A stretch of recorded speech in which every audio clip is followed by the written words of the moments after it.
Zdaj poleti lahko lase posušimo tudi na zraku, sicer pa za sušenje kodrov uporabljamo fen z difuzorjem, s takim neširokim nastavkom.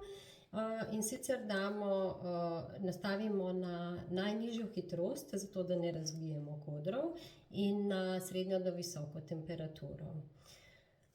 Ko bomo nekaj časa sušili, se bo ustvarila taka skorja, ki bo držala koder, dokler se ta ne bo posušil. Sušimo na vse strani, za večji volumen je bolje, da glavo nagnemo naprej in na strani. In sušimo vedno od korenin proti konicam navzdol, ker če sušimo navzgor, ustvarimo nepotreben frizz.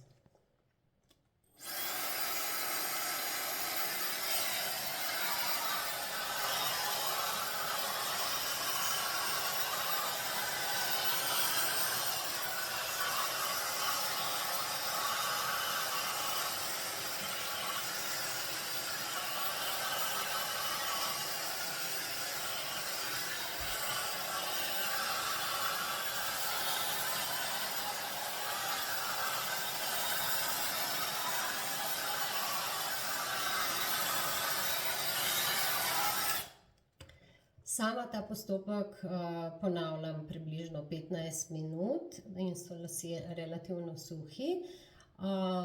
Če se mi mudi, nadaljujem s postopkom, v nasprotnem primeru pa pustim lase tudi še nekaj ur, da se res dobro posušijo. Ko so naši lasje popolnoma suhi, čeprav na videz ne delujejo tako zaradi skorjice, ki jo je ustvaril gel, nas čaka samo še zadnja faza, in sicer, da lase pomečkamo oziroma skrančamo in s tem zmehčamo skorjico in dobimo mehke kodre. Najbolje je vzeti neko olje za lase, s katerim ne pretiravamo, mogoče 2 pumpici, ki ga dobro segrejemo med dlanmi, in potem ga nanesemo predvsem na ta spodnji del las. Brez skrbi, kodri se nam zdaj ne bodo zravnali. Obrnemo glavo in brez skrbi lase pomečkamo. Kar intenzivno. Z vseh strani, sploh tukaj ob glavi.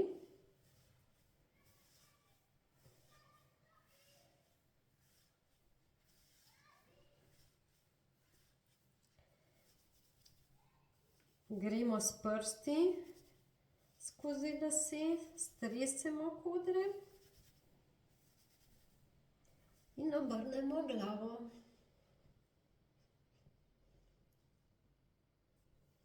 Še malo popravimo obliko.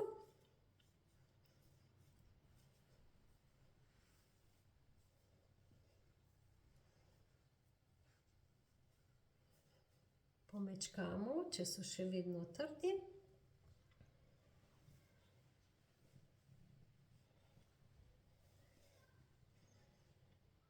In imamo naravne kodre. To je to. Pa, pa.